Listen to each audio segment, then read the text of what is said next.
Overwatch League predictions. Hey, they finally got the schedule up. Look at that.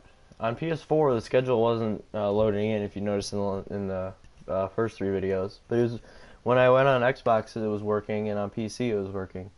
So they must have finally fixed it for PS4. All right. So we're predicting matches today and tomorrow. Yesterday, I went 2-1. My predictions. I was wrong. The allies or the outlaws beat the fuel. They beat them 4-0. It's crazy. And then I was correct that the Excelsior beat the Valiant. That one was not as close as I thought it'd be. And then the Gladiators came back from down 2-0 and beat the Fusion 3-2, just as I predicted. Well, I predicted that they'd win 3-2, I think. Maybe it was 3-1. I didn't predict that they would lose badly the first two maps and then just really get it together and come back and win. I was very happy with their performance the second half of the game. It was a very I enjoyed watching yesterday a lot. I got together with a couple of friends and we watched the matches. It was a lot of fun. We were playing some Overwatch in between them as well. So it was a good day. So then I'm 10-5 on the season right now. Not too shabby. You're gonna see or wait. I went 3-0 the first day of this week, and then I went 2-1 yesterday. So that means 5-1. I was 8-4. I'm 13-5. Yeah, 13-5. All right, it's a good start. I like it. So 2 days matches. Got some matchups that'll show us some things about some teams today. We got the Seoul Dynasty against the Boston Uprising. So the Dynasty are 3-0. They look like the best team in the league so far. The Uprising are 1-1. They've looked better than a lot of people thought they'd be. A lot of people thought they'd be bottom three easily, but now a lot of people are thinking they can compete for a playoff spot. Like I said before, top six people make the playoffs. The two division winners, and then the next four with the best records. And then if I believe that tiebreaker goes to map wins, I believe at the end of the year. I don't think it's like a head-to-head thing. It might be though. Don't quote me on that quite yet. But anyway, Dynasty Uprising. So the Uprising have looked a lot better than a lot of people thought they would. I pretty much only knew Neko and I knew Dreamcasper going into this. On their team, I didn't really know a lot of the other guys, but guys like Striker have really impressed me. He's the other DPS player. They're the other main DPS player for Boston. That being said, they're still not a match for Dynasty. Dynasty go to 4-0 here. The Uprising I don't know, they look chippy. They've taken maps against teams like the Spitfire. They lost to the Excelsior 3-1, which is pretty impressive in the first week of the season. I think they take a map here.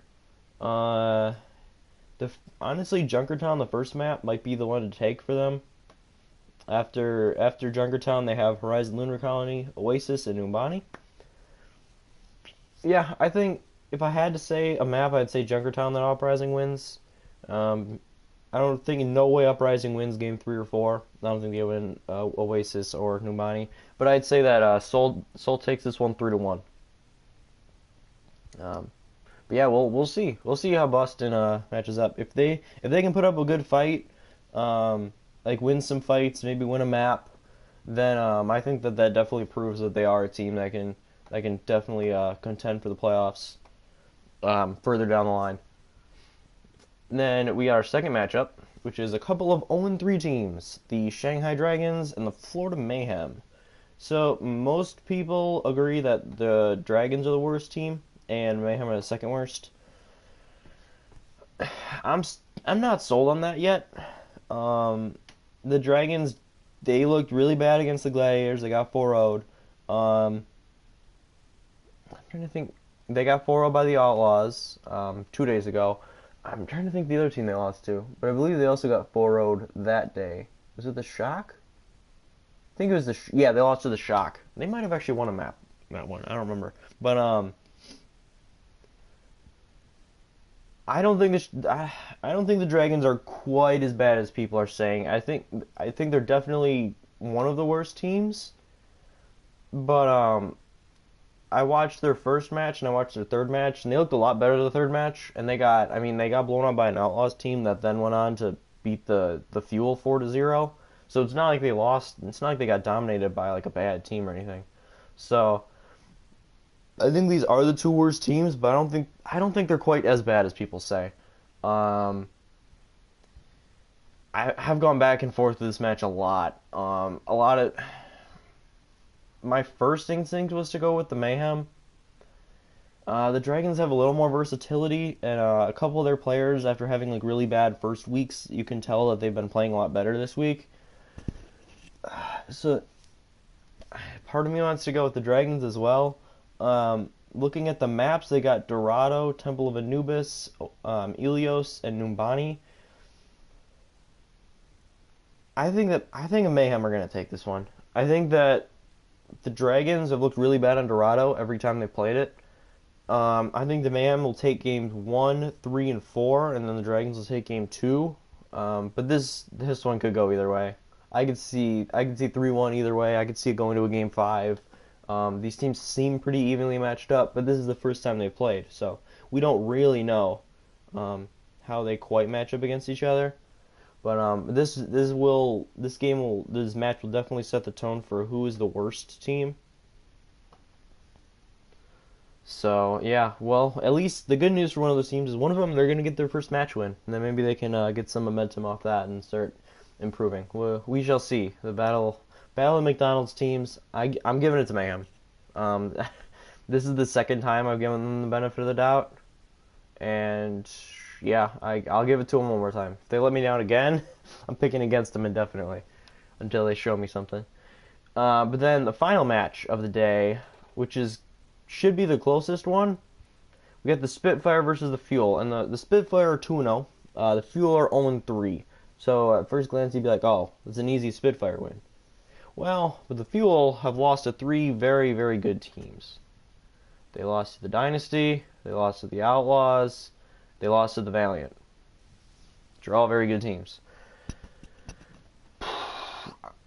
Going into this week, I thought I'd pick the Fuel, but watching them they got outplayed by Outlaws, just flat out. You can say whatever you want about the strategies, you can say whatever you want about the shot calling, some decision making in it, and yeah, you could have a point with some things. You could say, well, the Fuel don't really have a Genji that they can rely on. They don't really have a Mercy they can rely on so much. Custa and Chips have been a little questionable on the Mercy sometimes. And those aren't bad points. But when you get 4-0'd, I watched every game of it. They just got outplayed. Like, in every sense of the word. It was brutal. They got full held on Junkertown. They didn't even cap second point on Horizon Lunar Colony. It was bad. It looked like there was a gap when they played, which was shocking to me. I thought it'd be a very close match, but the Fuel would pull it out. But it was far from that. I think the Fuel will definitely change it up. They're playing on Junkertown again, then Horizon, Oasis, and Numbani, which is almost the exact same maps that Fuel had last time. I believe that might be the exact same maps, honestly. Or no, they played on Eichenwald for Game 4, I know that for sure. But anyway, the Fuel, they've got to change up their lineups again at this point, because they only played Taimu the last game. I think that's a mistake. I think he needs more playing time. They didn't play Harry Hook at all, and they didn't play XQC at all. And they mostly ran Winston.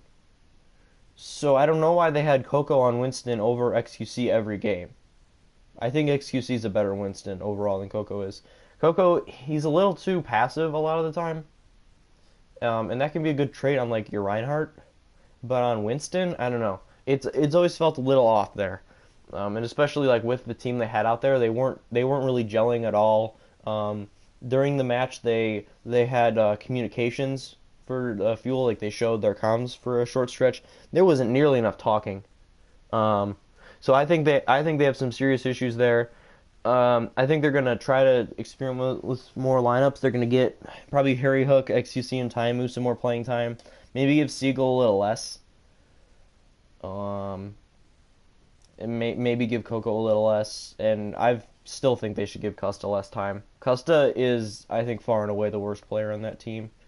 Which is not to say that he's a terrible player or anything. Obviously, he's very good, but in terms of the Overwatch League, I think he's been pretty unimpressive to me every time. And I've watched all 3 of their matches, and he has not really impressed me at all on the Moira, on the Mercy, on anything.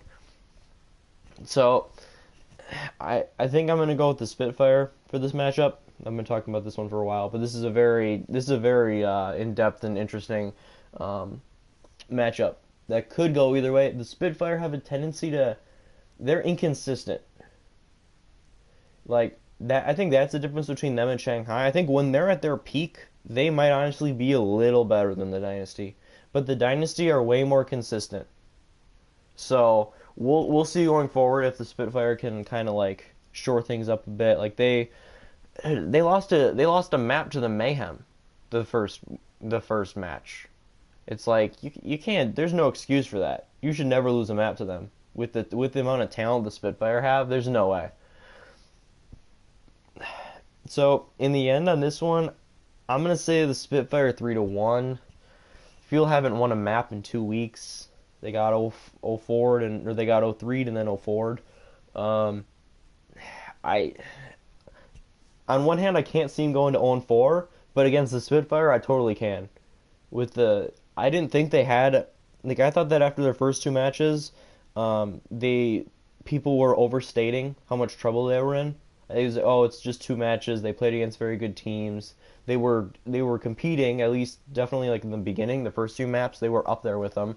Like they beat the Dynasty in a map and tied them in another. That's better than any other team's done against them. And then they were close against the Valiant the first 2 maps before the Valiant really took it away the last 2. But with the issues that they have, I thought that the Outlaws match was very bad for them. That's a very bad look. You can tell that there are less smiles on those faces when they show them. Even guys like Mickey always has a big old grin on his face. I think the frustration's starting to get to him a little bit. This team never expected to start 0-3, and I think they go 0-4. They had a brutal schedule, but I can't see them in their current state beating the Spitfire. But I'm definitely going to watch this game because we're going to see. We're going to see what the coaches come up with, what they do to bounce back from the Outlaws match. All right, so that's enough about that match. Recapping today: Dynasty over Uprising, Mayhem over Dragons, Spitfire over Fuel. Speaking of the Spitfire, they're in the first match of day number 2 tomorrow, and they are playing against the Valiant, which is the Spitfire have to play 2 very good teams. So the Valiant started a really strong 2-0, and then they kind of got dominated by the Excelsior. They lost 3-0 yesterday, and it was not nearly as close as I thought it'd be.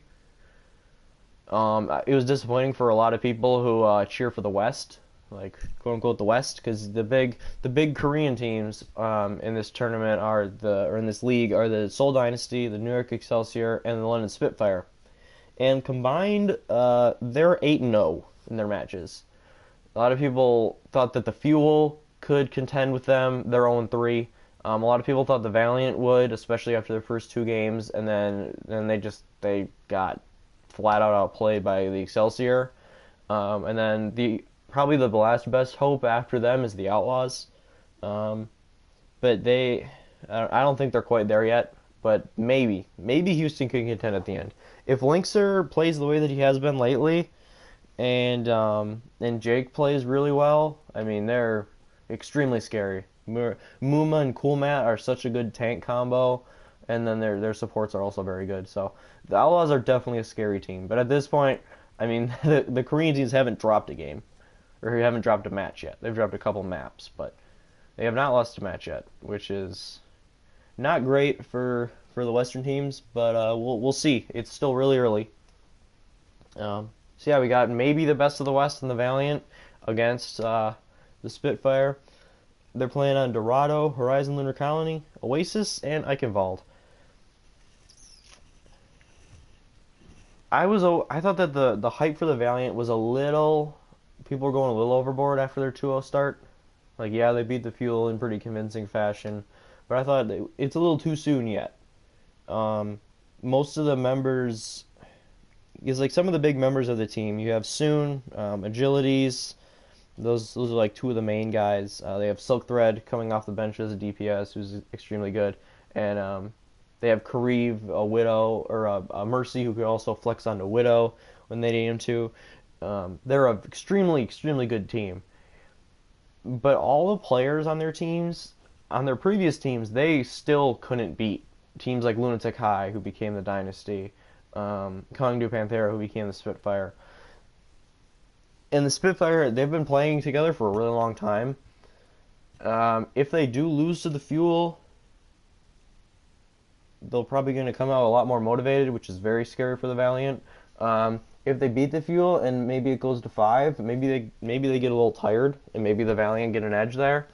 But I'm gonna say the Spitfire take the first 2, then the Valiant win game 3, but then the Spitfire finishes off in game 4. I got the Spitfire 3-1 in this matchup. I could see this one going the Valiant's way though. Spitfire might be a little tired coming off their other day. You maybe saw that a little bit with the Fusion yesterday, because they played 2 days ago. They won. They beat the Shock. And then they played against the Gladiators, and they got out to a 2-0 lead. They were looking like a much better team. And then the Gladiators really came back, and they roared back, and they won the last 3 maps and took it 3-2. Maybe there was some fatigue there for the Fusion. I don't know. I know that the Gladiators definitely started playing a lot better, and that was a large part of it. But I think that the Fusion slowed down a little bit as well. So Valiant has a couple of edges here. Spitfire can get off to bad starts, so maybe if the Spitfire get off to a bad start on Dorado, maybe the Spitfire or maybe the Valiant could take advantage and take that map. And if they take the first map, I think they're in good shape to maybe push it to at least 5. So I could see this one going either way, but the Spitfire, they have so much talent. It's just so much talent, so I can't pick against them in either of the games. I got them beating the Valiant after they beat the Fuel, which would, I kind of hope that the Fuel or the Valiant win, because that would be some hope for the West. If 2 of the best teams in the West lose again to Spitfire, a lot of the teams might start to lose a little bit of hope. Might be getting in their heads if it's not already. And the second matchup, my team, the Gladiators, they're 2-1 against the Excelsior, who are 3-0. This game is kind of like the Dynasty one. I would love to pick the Gladiators, but I just don't think they can do it. I don't think they have the guns to match up with the Excelsior, at least not yet. I think they can definitely take a map, though. Excelsior aren't quite as good as as the Dynasty, in my opinion. And we have Dorado, which is usually a good map for the Gladiators. We've had some really good holds on it. There have been some offensive issues sometimes, but we'll see. I think the Gladiators, they're starting to figure out what they do well and what they don't. When they run dive comp, they're just not good. They're not very good at running dive comp at all. When they run the triple DPS, it can be really good sometimes, and then if the other team counters them, they can flex back to something else. Like, for example, for Game 5 against the Fusion yesterday, they came out, because they have 7 players, they have 3 DPS, 2 tanks, and 2 healers. They took out one of their tanks, Bishu, so they have the triple DPS in, and it was going really well for them on the first map. But then Carpe, the Fusion, probably is maybe their best player. It's either him or Shadowburn. But Carpe goes to the Widow. He was on Tracer at the beginning, I believe. He switches to Widow, and Surefour was on the Widow. He starts dominating Surefour because Carpe is a better Widow than him. I love you, Surefour, but Carpe is a better Widow than him. Carpe is a better Widow than 99.99% of Widows in the world. So then the Fusion get the edge back. Now the Gladiators, they make a great switch here. They switch Surefour off. Surefour goes to the Roadhog. They play it straight up. They play more straight up with the two tanks, and that neutralizes Carpe to an extent. And they would come back and win that map, and then they'd flex to a bunch of stuff. Like Surefour went to Azaria for the second map. They showed some nice versatility. That's probably Surefour's biggest strength. He can play so many heroes so well. They call him a Swiss Army knife sometimes because he can do it all. So the Gladiators, I think, are really starting to grow, but I don't think they're ready for the Excelsior at this point. The Excelsior, they're going to take this one 3-1. If there is a map for the Gladiators, it'd be 1 or 4.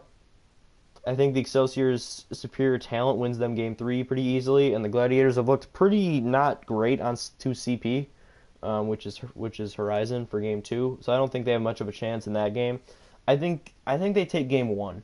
They're riding high from their win against the Fusion. I think they get that first map win, but then the Excelsior really tighten it up. They really come together and they win the last 3 maps. So Excelsior in that one 3-1. Hope I'm wrong though. And then the last match of the week 2 Overwatch League. I feel like this video's gone on forever, so I apologize for that. I'll go quick on this one. We got the Uprising versus the Shock. Now, if the Uprising do lose to the Dynasty, which most people are pretty positive they will, both of these teams will be 1 and 2 going into this game. The Shock, I still don't understand their status on Super and Sinatra. I don't think they can play yet. So if they can't, I got the Uprising. They've really looked impressive. They're probably the biggest surprise of the league so far. Yeah, they gotta be. They gotta be the biggest surprise of the league so far, at least in a positive way. I think they really solidify that they can contend for a playoff spot by beating Shock here and going to 2 and 2. I think this one goes. I think this one goes 5. Yeah, it's Dorado, Horizon, Oasis, and Eichenwald. Yeah, I think this one goes to 5 in the Uprising. Just eke it out with some heroics from Striker and Dreamcasper, and they go into week 3 at 2 and 2, and I'd say pretty happy with themselves.